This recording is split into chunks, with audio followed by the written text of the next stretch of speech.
Welcome to Transformative Principal, where you learn how to be a transformative principal by listening to amazing leaders tell their stories.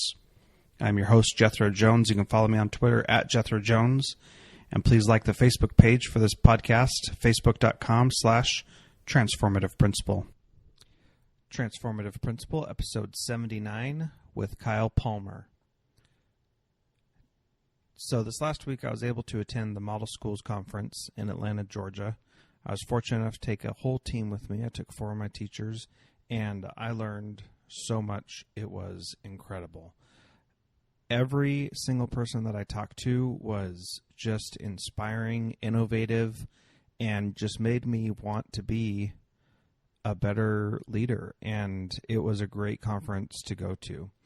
I've been to a lot of conferences in my life, and the conferences that really stand out and make you really want to change and improve are the best. This one was definitely like that, and my team felt the same way, and we left feeling very inspired the things that we want to accomplish, which is a great outcome from a conference. I had the opportunity to interview a couple people. Kyle Palmer is who we're going to talk to today. He's the principal of Lewis and Clark Elementary School in Liberty, Missouri, and he has some great information about building a culture that allows you to change, about just working hard to make that change, and it's a really great interview. Next week, I've got Brian Edmister, who's going to talk about standards-based grading and how he implemented that at his school, among other amazing things.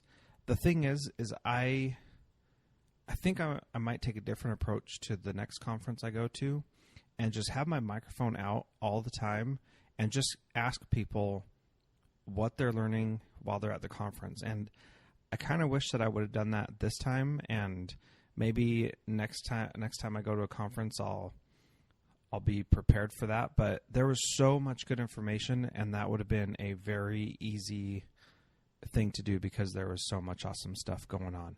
So I hope that you can go back and look at the hashtag Model Schools and learn about a bunch of the stuff that was going on there. Follow anybody who's using that because they are probably amazing. And I made amazing connections that I just cannot even believe. I'll save that story for next week. Enjoy this episode today.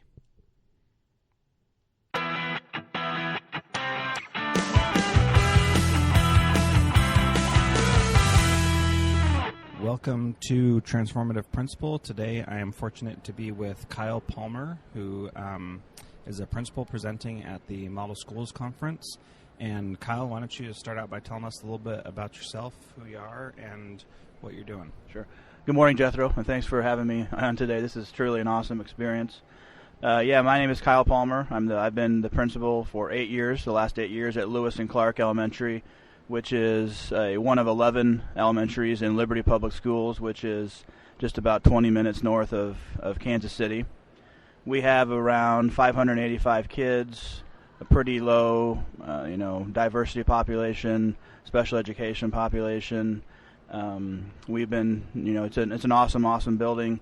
I think if you ask the general public and the community, they would describe our school as very family-oriented, very close staff that have been together for a long time. And we think that's awesome that no one really ever wants to leave. People will always want to come.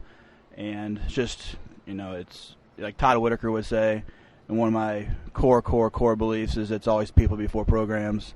And it's been good to hear that at the conference again, too, just reiterating the power of relationships. And until you can establish good relationships with everybody, you're not going to get a whole lot done. Yeah, absolutely. The power of relationships has been a theme in every session here, that no matter what's going on, if you don't have good relationships, then you're not going to move the dial. So you guys are a model school. Can you talk about a little bit about what that means and how you got that distinction and what you're being recognized for? We're one of, I think, the 17 model schools that are highlighted here at the conference. I think one of 5 elementary schools that are highlighted. Really built around the work that we've done in the last year to truly transform our school. it's, I think you hear a lot about from Dr. Daggett and Eric Scheninger and Ray McNulty. Everyone here is talking about what change looks like in buildings. We are very proud to say that we've put a lot of that change into action, and as a PLC, being very action-oriented and really trying to transform our school at Lewis and Clark. The ICLE is just an organization I've known for a while, very high-quality work. I knew of the Dr. Daggett's work, and I read Eric Scheninger's book last year, Digital Principle, and just knew that was, information that I wanted to continue learning about.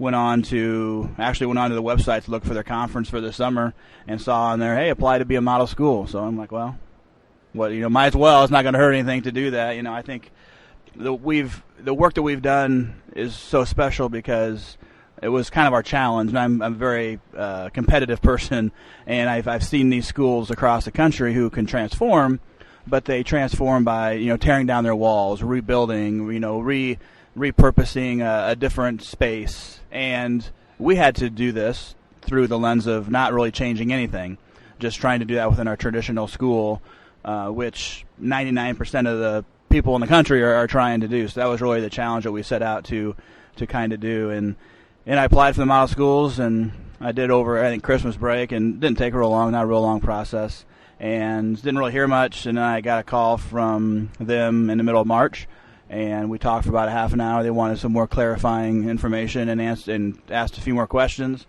So I took that as a good sign that we're getting close. And then I woke up the next morning to an email from them saying, congratulations, you're a model school. So and I was very excited about that. And it's not about the recognition, the award. It's about highlighting the work of our staff. And change is not easy, and it's just a very special thing to do when you work with such great people in such a great school and who are truly doing what's best for kids. And we've really been able to, like I said, transform that. It's been awesome. But even being down here, you realize just how special that is, because you see great principals everywhere. You see great school leaders everywhere. I mean, you see people literally from all 50 states, all across the country. I think 4,000 or 5,000 people down here. So it's, even being down here, it's been extremely humbling just to see kind of where we're at with being a model school and with all the great people around here. Yeah, what's really fascinating to me is that I have not talked to anybody from any school who is not doing something amazing, even those who aren't presenting. The people that are at this conference are people who are, I think, like the best people in education. They are working so hard to make school a great place for kids, for teachers, for families, everything. And I think it's interesting what you were just saying about how you were trying to show improvement at your school without changing anything, and then a couple minutes later you said change is difficult. And I think that attitude of we're not really changing anything, we're just continually improving, is really powerful. How do you develop and foster that belief in your staff and your kids and your families? How do you do that? Within I'm a very kind of an organizational person. I like to look at the big picture, and we believe a lot in mindsets. So you've heard a lot about growth versus fixed mindset here. We've really tried to push the mindset of just always getting better. I think the big buzzword now is innovation, and what innovation is and how to innovate. And really, to me, innovation is just about getting better, change, and whatever you need to change to always get better. I'm a huge, and I said this in our presentations the last couple of days, huge Jim Collins guy. So, he does a lot of stuff with business, but it's really about organizational success and stability and, built to last over the long haul. And, through Rick DeForest trainings with PLC, you talk about there's no silver bullets, there's no magic fairy dust. You listen to Bill Daggett, there's the school reform, we try this and we try this and we try this. And that's kind of my soapbox, is to not go from one thing to another and to always keep consistent. And if your school improvement plan looks completely different than last year's and compared to the year before that, then you're really not establishing much of anything there. So it's really the good to great, and it fits into schools. It fits into what we're trying to do. I've been there for 8 years, and a lot of our staff have been there for 8 years too. And they know me, and they know our beliefs, and we just always push getting better. So back to that, I think that mindsets piece is so huge, because it's like what we're trying to do with our kids. We want to try to help our teachers understand what's good, how to make good decisions, how to do things that are right for kids, how to always do things better. And so you do that through talking about mindsets. So when they understand those trains of thought, then you can give them the autonomy to make the day-to-day decisions, to work as a collaborative team, to focus on results and focus on student learning and making sure they are functioning in their highly collaborative culture. And that's really what PLCs are. It's a framework of understanding. It's not micromanaging and telling them every little thing to do. I think if you asked our staff, the one thing they would say is that we give them a lot of autonomy to do what they think is best. And then that way they have ownership. If they're just waiting for, and I should have mentioned Katie Lawson a long time ago. Katie's our assistant principal and who we presented with the last couple of days. And Katie is truly one of the great people in this world. And I was fortunate enough to work with her my first 2 years at Lewis and Clark, then again these last 2 years. And they know that we work very, very closely together to do that. And if we were to micromanage everything that they did, they would never do anything. I'm a huge believer in if you're going to micromanage, people are going to just do what you tell them to do. They're never going to do anything more. When you get people to want to do things instead of have to do things, then they go way, way above and beyond. And that's an example of what we've done this last year, is gone way above and beyond what even probably my expectations were. And even doing the presentations down here, it was fun to reflect upon it as we put it all together. It was even more fun to sit there and talk about it. Because even me, are like, holy cow, we did a lot of cool stuff last year for kids. So it's been very fun, even more than I even realized, I think. Yeah, that's pretty cool. So talk about some of the things that you're presenting on that you're especially proud of. And obviously we're not going to get to everything in your presentation, and I don't really want that anyway. I want you to talk about the things that you're especially proud of that have really shown you the amazing abilities of your teachers and the kids in your school. Katie said this in our presentation, and she described me as a resistor, and that's probably very accurate. I don't know if resistor is the best word I like to use, but I'm just a very big why guy. Like, I need to know why we're going to do something. And it really started with just the onslaught of one-to-one technology into our district. It was great. We had a superintendent at the time that wasn't afraid to move, and he went very fast. And in looking back on it, you realize how right that was to do that. Because we needed to get access to our kids, to the world, through one-to-one technology. But we also, it seemed like we were just doing it just to give it to kids, and that was going to be, again, the magic fairy dust, the silver bullet to help kids. So we became very passionate about how to do it the correct way. So talking about instructional mindsets and instructional frameworks, and we went back to the rigor and relevance framework, and we brought out the new one with the P21 framework. So what I'm definitely proud of is that we've maintained our high level of instruction and then even made it higher. And we have phenomenal teachers. We've got phenomenal teachers who have taught for 30 years, 20 years, 10 years, and 1 or 2 years. So we've got a very good, diverse staff that's very talented, works very well together. But they too, we set that mindset in place right away. It's about you. It's about the instruction. It's about, if this computer can replace you as a teacher, it probably should. And we talk about, like Marzano, like being the art and the science of being a teacher. Every one of you brings something different to the table, but we want you to be that, but we also need you to work together to make sure we're consistent for our kids. So I think what I'm most proud of is just that we've really become, I think, more kid-centered. We've realized how much kids can do and how they can think and problem solve and critically think. It's okay for them to fail. We've really incorporated a lot more of the 21st century pieces that we probably said we were doing before that, but really weren't doing. So what are some of those pieces that you've incorporated that you really feel like you started doing for real? And we said this in our presentation too, but Angela Rosheim, she's our library media specialist, and really it dates back to her 2 years ago starting Genius Hour. Even before Katie and I knew what she's even talking about, or probably most of our school, she was doing it 2 years ago. So we tried to get her to present with us, but she didn't really want to do that. I would have brought her down here this morning, but she's a very example of not wanting to talk or to get any limelight about anything. But she started 2 years ago with Genius Hour. She sees classes for 50 minutes on a 4-day rotation with library, art, music, and PE, and just started getting kids involved in their passion projects and what they're interested in, and kind of the whole Google 20% time.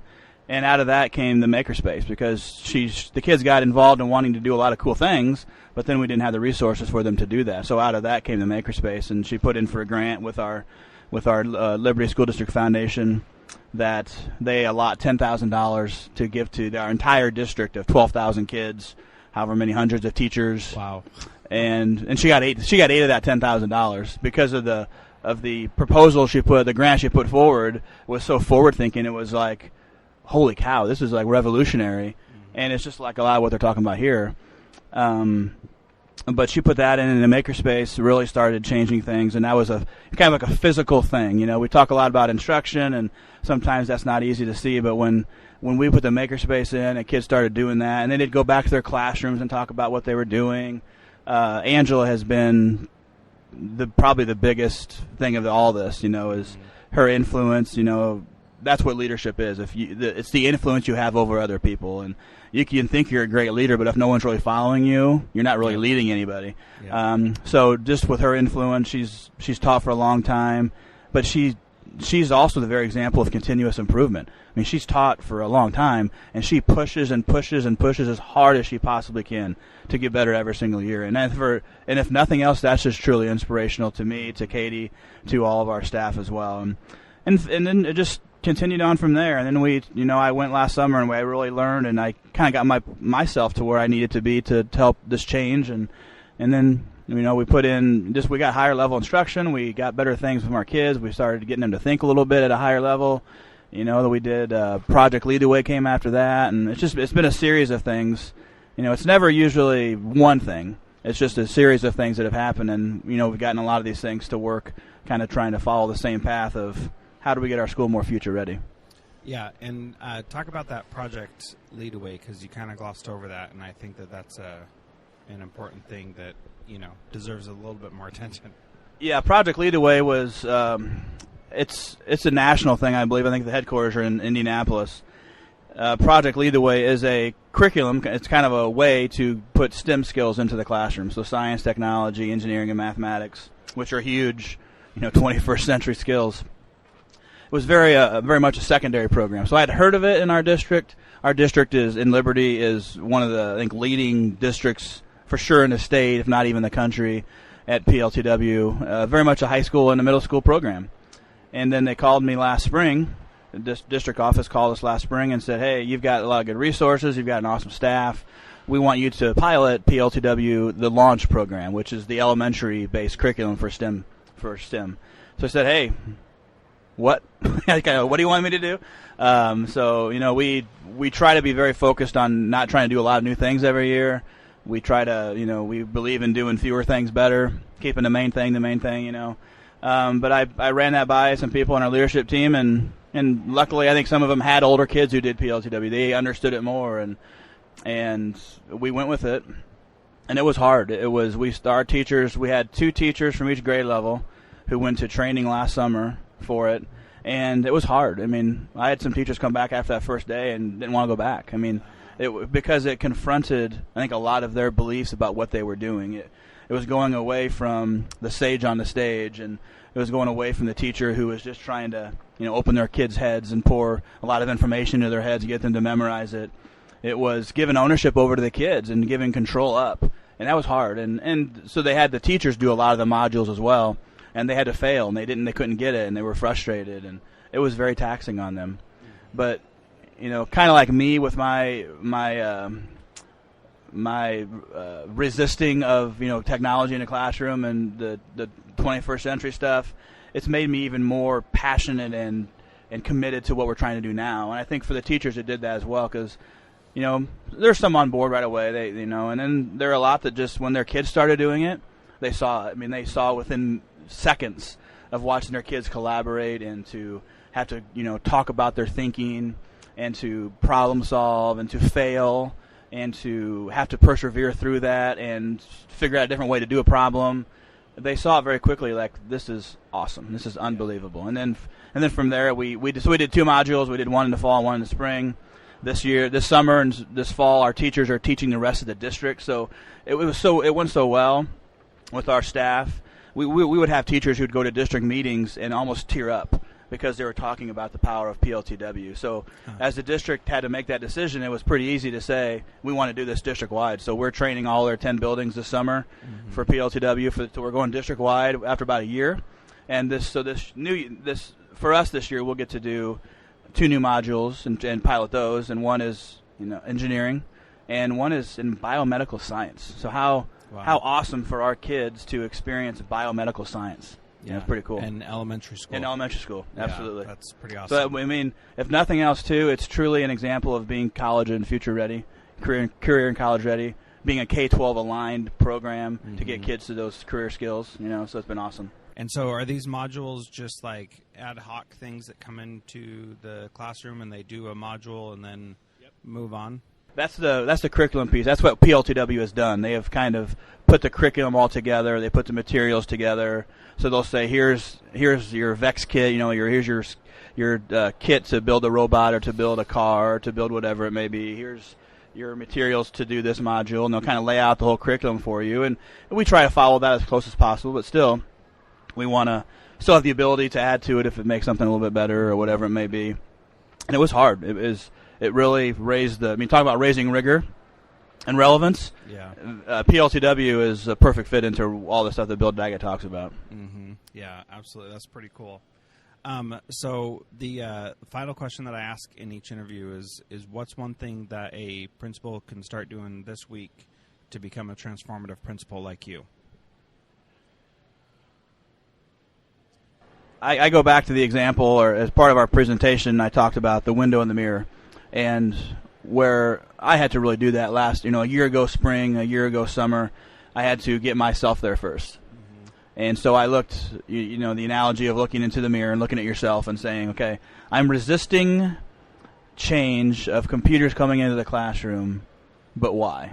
Mm-hmm. And I'm trying to still push our school to perfect the past of our PLCs and whatever it may be, and I was not looking through enough through the window of seeing where education was going. So I think that's a strong part of what a leader has to do, is see where are things going and get yourself aligned to that. So I could see the landscape was shifting. And really, one of the comments I remember hearing was, at last year's time, I had a speaker say, we're 14 years into the 21st century, and we still are acting like it's the 20th century. So even yesterday, I think Eric Scheninger said, we're like a year away from all of our kids being 21st century kids. Right. We're 20th century teachers teaching 21st century kids, all of them, and it just hit me. So I really spent a lot of time last summer. When I was lucky enough to go to the John Hattie Visible Learning Conference. I went to a Solution Tree Conference out in Seattle and listened to Anthony Muhammad and Bill Ferreter, and went to the Visible Learning Conference and listened to John Hattie and listened to Sarah Martin, I think was her name. She ran a very innovative school like this over in Australia, and it was awesome to listen to her. And I had to change myself, because it's how is your school going to change? How are you going to drive change? How are you going to bring change about if you can't figure it out yourself? It's just very hard to say, hey, go do this while I'm going to continue doing this, but I want you to do that, but I don't really know how to tell you how to do that. Right. You have to have credibility as a leader to do that, and you've got to be able to understand it yourself first. So just a lot of reading. I'm a learner. I love to read. I love to watch a video, listen to a podcast, whatever it may be. And then so I had to kind of know what it was that we needed to do, and then you kind of figure out the how. And that's where it truly goes back to our structure of being a PLC. Having all the teams there, having the leadership teams in place, having the vertical teams in place, having the staff be comfortable with the autonomy and the leadership. And a lot of what we do and a lot of what we presented on, our teachers drive. And it's more them than it is us. We're just trying to take the barriers out of the way, set them up for success, support them, motivate them, inspire them, give them if they need money for this or that, whatever it may be. It's them. It's in that collaborative culture that really does that. Yeah, absolutely. I appreciate your time today. Thanks for coming and sharing with us, and thanks for sharing at the conference and teaching people here. How can people connect with you and learn more from you? Absolutely. And Jethro, thank you for inviting me to do this today. It's been an awesome 4 days, and this has been an awesome part of it too. So thank you very much. You can find me on Twitter at kpalmerlc. And I think I'm on LinkedIn too, but I don't know what the connection is to that. Sure. But it's probably the best way to connect with me, and through my PLN. PLN is just through Twitter. Okay, cool. Thank you so much again for your time. Appreciate it.